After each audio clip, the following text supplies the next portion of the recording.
Bismillahirrahmanirrahim. Salam alaikum wa rahmatullahi wa barakatuh.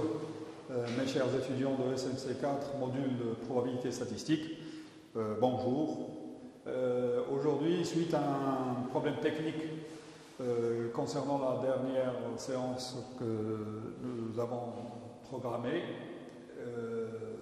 on m'a demandé de reprendre à partir de l'exemple concernant le test d'hypothèse concernant une proportion. Pour des raisons techniques, il y a eu un problème de son. Donc je vais essayer de reprendre à partir de cet exemple-là. Je vous rappelle un petit peu qu'ici on est en train de faire un test d'hypothèse concernant la proportion et on avait choisi pour une raison simple de faire un test unilatéral à droite parce qu'on a pris une probabilité qui est plus petite qu'une autre afin que vous vous entraîniez un petit peu aux différents cas selon les tests à effectuer. Donc l'exemple c'était, nous avons un échantillon de 400 personnes, donc ici le n égale 400, 270 se sont déclarés favorables au projet de construction, donc la fréquence observée ici c'est 270 sur 400. Et les promoteurs déclarent que 3/4 de la population sont pour le projet, alors que les opposants n'en dénombrent que les 2/3. Donc, on va essayer de faire un test. Ils nous disent faire le test adéquat pour les départager au risque d'erreur de 5%. Là, ici, nous voulons tester l'hypothèse nulle P égale 2/3 parce que c'est une hypothèse de prudence, parce que généralement quand on a envie de tester de faire un test d'hypothèse, il faut toujours se mettre dans une situation où l'hypothèse H0 soit facile, donc les deux sont faciles ici, il n'y a pas de problème, ne soit jamais contredite par le passé, et si ce sont des promoteurs qui ont déclaré, donc normalement il y a les promoteurs, ils veulent toujours apprendre le projet, donc on va essayer de prendre une hypothèse de prudence qui est l'hypothèse 2/3 comme étant l'hypothèse nulle et l'hypothèse H1 qui est l'hypothèse alternative. Ici, la loi d'échantillonnage, dans le cas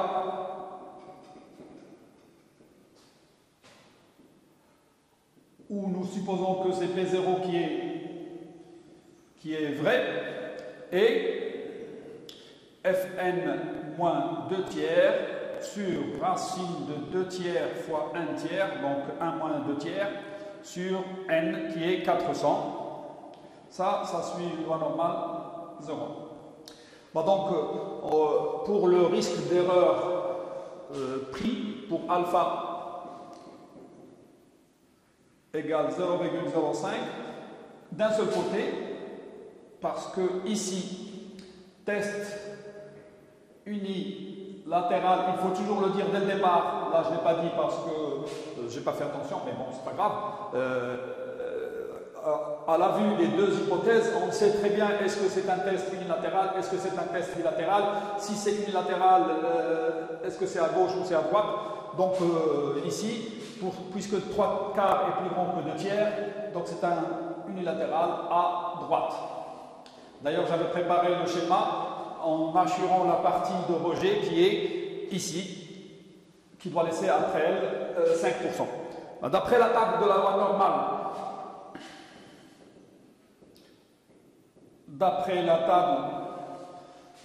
normale 0,1, je vous dis tout de suite que généralement, quand on utilise la loi normale, on se permet de faire des risques d'erreur différents, comme ça, pour voir est-ce que les étudiants savent utiliser la table de la loi normale, et donc on peut changer les alpha comme on veut. Ici, on a pris 5%, c'est pas un problème. Donc, la table de la loi normale 0,1, elle donne les valeurs de la fonction de répartition de la loi normale, donc la probabilité d'être plus petit que. Ici, nous voulons que tout ce qui est plus grand soit 5%. Donc ce qui est plus petit, c'est 95%. Donc ici, tout ce qui est ici, c'est 95%. Et la valeur qui est là, je vais la chercher au niveau de la table. Donc je cherche le U, tel que la probabilité de le dépasser est égale à 0,05. Donc, automatiquement, 1 moins la probabilité d'être plus petit est égal à 0,05. C'est la même chose, l'événement contraire. Donc, avec le égal, je peux le mettre, je peux ne pas le mettre, ce n'est pas un problème. Ce qui nous donne le f de u égal à 0,95. Le f de u qui est ici, c'est 1 moins 0,05, c'est 0,95.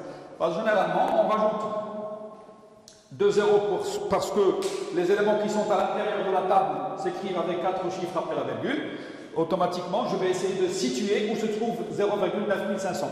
Il n'y est pas, d'une manière exacte, 0,9500, il est entre deux valeurs, 0,9495 et 0,9505. Et exactement au milieu. Exactement au milieu. Donc, il n'y a pas un élément plus proche qu'un autre. Donc, je vais prendre la demi-somme. Ça me fait... celui-là, il correspond à 1,64. Le deuxième, il correspond à 1,65. Je prends la demi-somme et ça me donne 1,645. Donc ici, le nombre qui est ici, c'est 1,645. Voilà. À partir de là, nous sommes arrivés au critère de décision. Et donc on va appliquer ce critère qui est là, exactement comme c'est écrit au niveau de la diapositive. Voilà, donc,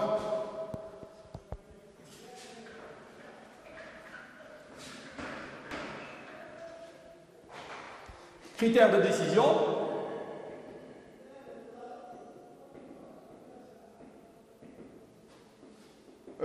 Je calcule si Fn moins 2 tiers sur racine de 2 tiers, 1 tiers sur 400 est plus grand ou égal, hein, c'est pas un problème. Le égal, vous pouvez le mettre, vous pouvez pas le mettre, c'est pas un problème. Donc je vais mettre strictement, hein, comme ici au niveau de la diapositive. Il est plus petit que 1,645. On rejette le A0 au profit de H1. Au profit de H1. Sinon, on ne peut pas rejeter A0. Voilà. Donc, on arrive à la partie calculatoire.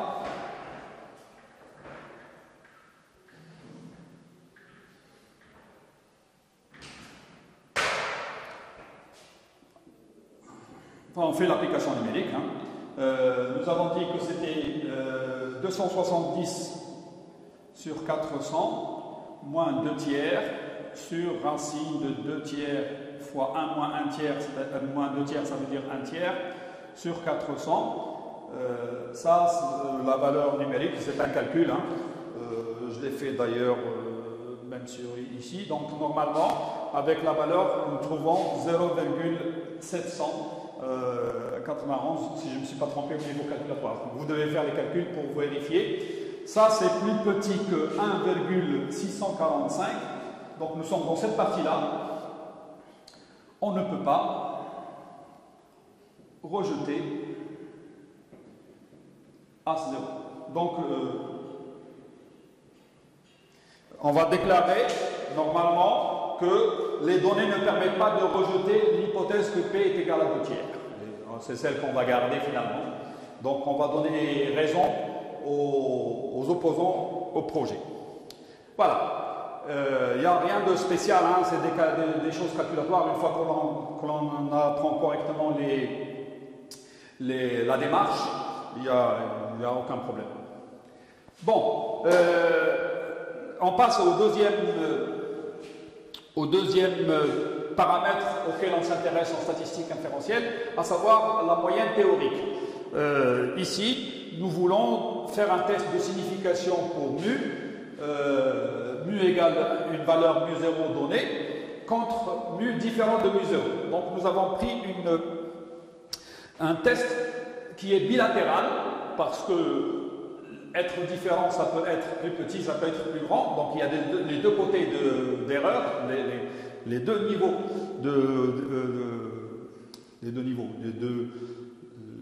les deux sortes de manières pour se tromper, soit qu'on est trop petit par rapport à mu0, soit qu'on est trop grand par rapport à cette valeur mu0.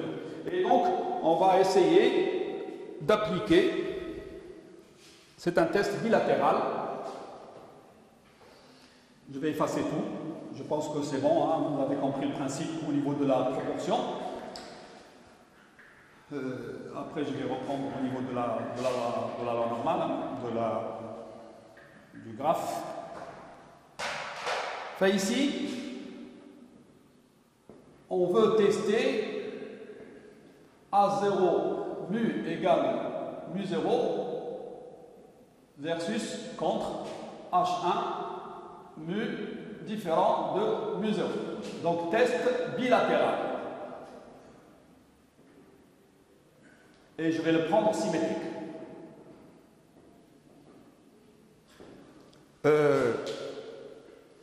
Symétrique pour deux raisons. La première, c'est que si j'utilise la loi normale et que je choisis un test qui n'est pas symétrique, je dois justifier pourquoi les deux régions de rejet, je vais leur donner des probabilités différentes, donc des surfaces différentes. Et ça vient de la connaissance du problème que vous avez. Et généralement, hein, on évite toujours d'expliquer aux gens, parce que généralement, quand on essaye de faire des choses qui ne sont pas naturelles pour les autres, ça veut dire qu'on a tendance à manipuler les données, et ça c'est de la magouille.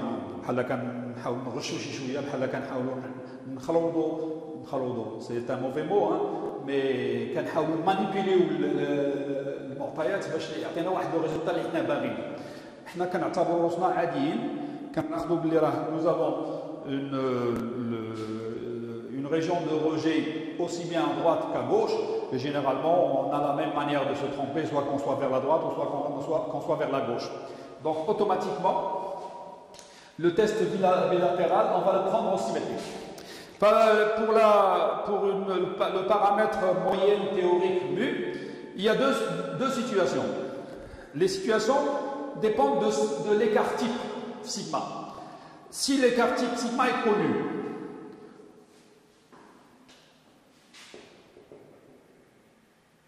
et nous avons dit que ça peut se faire que la précision au niveau de la variable aléatoire d'intérêt, on la connaît, et donc il n'y a pas de problème à ce niveau-là.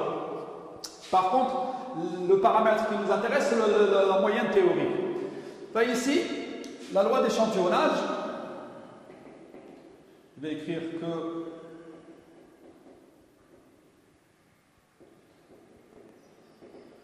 c'est x bar moins mu sur sigma sur racine de n, ça suit une loi normale 0,1. C'est le résultat du théorème central limite, et donc c'est la loi d'échantillonnage que l'on va utiliser. Et si sigma inconnu, ceux qui sont naturels en fait, quand on travaille avec une variable aléatoire, la première chose qui nous intéresse dessus, c'est la moyenne théorique, et puis la deuxième caractéristique, c'est l'écart type. Donc l'écart type en plus, il s'écrit en fonction de la moyenne théorique. Finalement, il y a un lien qui existe, et donc quand on ne connaît pas la première, on ne connaît pas la seconde. Même si j'ai dit que des fois, par le principe de la connaissance de l'erreur que l'on peut commettre sur notre variable aléatoire, l'écart type qui mesure l'erreur statistique, qui est une caractéristique de dispersion et donc d'erreur que l'on peut commettre sur la variable aléatoire, on peut très bien la connaître sans avoir à connaître la moyenne théorique. Mais bon, si le sigma est inconnu, on l'estime par l'écart type échantillonnal qui est 1 sur n-1, la somme de 1 jusqu'à n xi moins x bar. Je vais écrire petit parce que maintenant on parle d'estimation. Et donc normalement, ça y est, je pars vers les mesures qui sont les observations qui sont réalisées au niveau de notre échantillon. Donc voilà l'estimation et la loi d'échantillonnage par le biais d'une technique de simplification en faisant intervenir la loi de Student, nous avons x bar. C'est pratiquement la même écriture, sauf que le sigma qui est inconnu ici est remplacé par S' qui est son estimation, la meilleure estimation possible, parce que nous avons vu qu'il y en avait deux, mais une meilleure que l'autre. Donc généralement on prend toujours la meilleure estimation, qui est S'. Et celle-là, c'est la loi de Student.